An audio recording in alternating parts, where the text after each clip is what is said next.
Точно в цель Украина нанесла ракетный удар. Военный завод превратился в руины. Столичные власти это скрыли. Налет на Москву был отвлекающим маневром. Одним указом Верховного у россиян отберут все сбережения, 130 триллионов в топку войны. Z-блогеры бьют в набат. Россия на грани масштабной катастрофы. Требования срочных переговоров. Победа больше не нужна.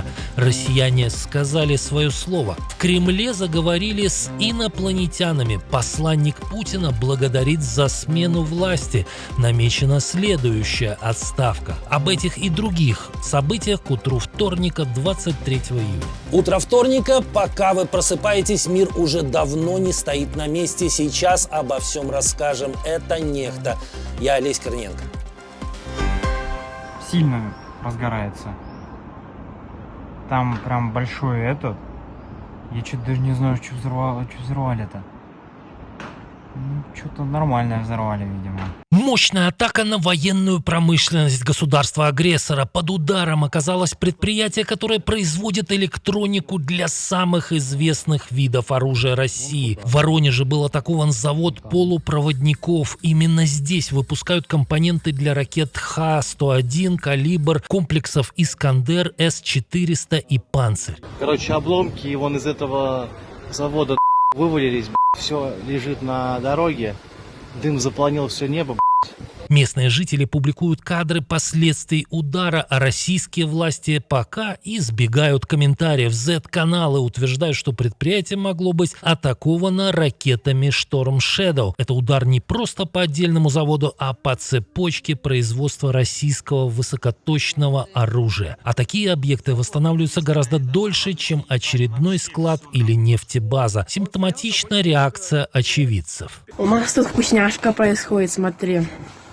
Там скорее это, короче, завод, где мой раньше брат работал. Там вот видно пожар, дымы всякие.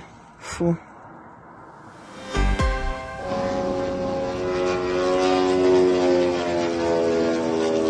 Долетел бумеранг войны и до важной цели в Подмосковье. Генштаб ВСУ заявил о поражении Центра космической связи Дубна. По данным украинской стороны, после удара на объекте возникло сильное задымление. Сергей Собянин бодро отчитывался о почти 8 десятках якобы сбитых беспилотников, летевших на столицу страны-агрессора. А вот о попадании в важный стратегический объект Московской области российские власти скромно промолчали.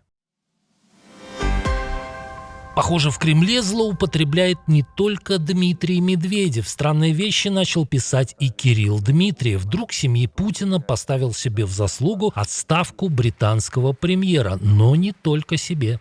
Дорогие инопланетяне, спасибо вам за проявление вашего всемогущества и доброты, за то, что убедили Стармера уйти в отставку в течение 2 недель после просьбы.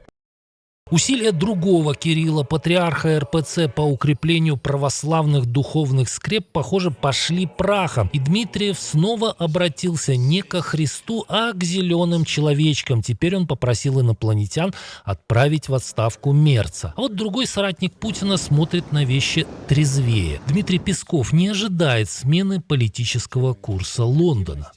Вряд ли сейчас кто-то на политическом небосклоне Великобритании будет иметь отличную от Кира Стармера позицию в отношении наших двусторонних отношений. И тут с Песковым можно согласиться.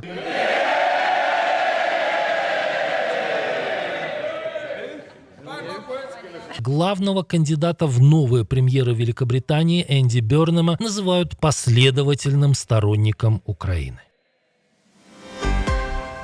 Крыму больше не до курортного сезона. Назначенный Москвой так называемый губернатор Сергей Аксенов объявил, что детские лагеря не будут принимать новых отдыхающих до 1 сентября. Официальная причина – вопросы безопасности. Всех заинтересованных попросили отнестись к ограничениям с пониманием. Решение приняли на фоне серии украинских ударов. За последние дни были атакованы объекты в Керчи и в районе порта Кавказ. После этого на полуострове фактически остановили свободную продажу топлива, а бензин начали отпускать только для экстренных и государственных служб. Ну все, до свидания. Не мы такие, времена такие. Проблемы на этом не закончились. В части Крыма пропало электричество, в некоторых городах ограничили водоснабжение, а жителей попросили меньше пользоваться кондиционерами в 30-градусную жару. Я вам говорю, нету. Там, где я живу, в Молочном, нету ни света, ни воды, ни хера. А в соцсетях появляются новые иллюстрации, как теперь выглядит отдых на полуострове. Пойдем? Не-не, посмотрим. Куда посмотрим-то? Посмотрим, как собьют. Слушай, мне бы хотелось, чтобы у ребенка остался хоть один из родителей. Россияне начали массово отказываться от поездок на аннексированный полуостров. Как следует из данных Traveline, за последние 2 недели объем бронирований в Крыму уменьшился на 58% по сравнению с прошлогодним показателем. Туроператор Алиана также подтверждает обвал спроса. В июне он упал на 50% по отношению к маю. Боже, почему я здесь? Я хочу обратно в Москву. Взять все да отобрать. Спустя 100 лет предложения у вождей коммунистов все те же. Правда, изъять триллионы рублей Геннадий Зюганов предлагает не у олигархов. В банках сегодня в условиях войны лежат 67 триллионов ваших денег.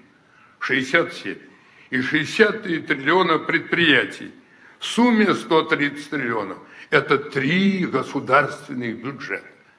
Лежат и обогащают банкиров. Эти средства продолжатель дела Ленина предлагает пустить на очень выгодное и высокоморальное дело – бросить в топку войны. Не вкладывают ни в производство, никуда. И даже не в победу. Спокойно можно решить эту проблему быстро и энергично. Я бы на месте президента решил бы одним указом. Решил бы. В условиях войны имеет полное право. Он верховный главнокомандующий. Пока записной оппозиционер Зюганов пытается подсказывать Путину, как залезть в карманы обычных россиян для продолжения военной авантюры, «Справедливой России» запаниковали. Глава комитета Госдумы по финансовому рынку назвал идею старого предводителя российских коммунистов бредом и провокацией. Анатолий Аксаков заподозрил даже, что Зюганова использует либо Украина, либо Запад. Искусственный интеллект уже взламывает секретные системы быстрее людей, и это начинает пугать даже американские спецслужбы. По данным The Economist, новейшая модель Mythos 5 от компании Anthropic во время испытаний смогла получить доступ почти ко всем засекреченным системам Агентства национальной безопасности США всего за несколько часов. Для сравнения, у обычных специалистов на подобную работу могли уйти месяцы и даже годы. Разработчики утверждают, что ИИ обнаружил более 10 тысяч критических уязвимостей, многие из которых оставались незамеченными десятилетиями. Именно поэтому модель решили не выпускать в открытый доступ. В компании опасаются, что такие возможности могут превратить ее в идеальный инструмент для хакеров и чужих разведок. Ситуация вызывает нешуточную тревогу и в Белом доме. В начале июня Трамп подписал указ о создании добровольной системы, в рамках которой ИИ-разработчики должны предоставлять правительству доступ к новым моделям до их публичного запуска. А уже в середине месяца администрация президента потребовала от Anthropic прекратить доступ к моделям Mythos 5 и Fable 5 для иностранных граждан. Россияне все чаще хотят окончания войны. По данным Фаридейли, закрытые опросы для партии «Единая Россия» показали неожиданный результат. Более 60% респондентов заявили, что устали от разных аспектов войны и хотят ее скорейшего завершения. При этом большинство из них не называют себя противниками войны и не слишком интересуются судьбой Украины. Наоборот. На фокус-группах избиратели уже не стесняясь говорят: нам нужно решение, мы ждем решения, чтобы война так или иначе закончилась. Можете чем-то ударить по ним, ударьте, можете сделать что-то еще, сделайте что-то еще, но уже сделайте. В то же время знакомый с результатами исследований социолог подтвердил изданию, что число людей, готовых к непобедоносному исходу СВО, растет. Похожие тенденции фиксируют и независимые социологи. В феврале центр Russian Field сообщал, что число сторонников переговоров с Украиной среди россиян стало рекордным, достигнув 53%. А уже майский опрос Левада-центра показал, что такое мнение разделяют 62% респондентов. Правда, за 12 лет войны и тотальной пропаганды в России выросло новое поколение, которое не помнит, кто же начал. Украина и начала войну, когда на Украине была еще женщина президентом. После женщины уже началось там. Владимир Путин защищает страну, а вы атакуете нефтебазы.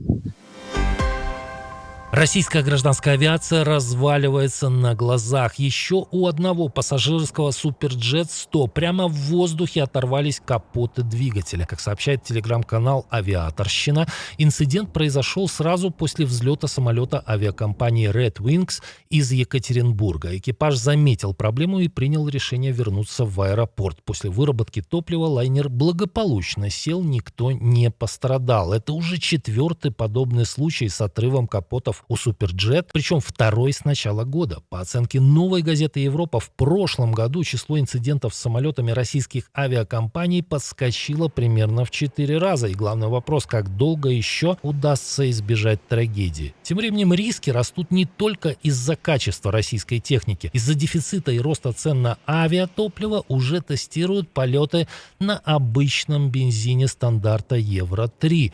Пока речь идет о малой авиации. В России запретили продавать бензин. Не совсем, а пока только через объявление. Федеральная антимонопольная служба объявила борьбу со спекуляцией топливом на маркетплейсах.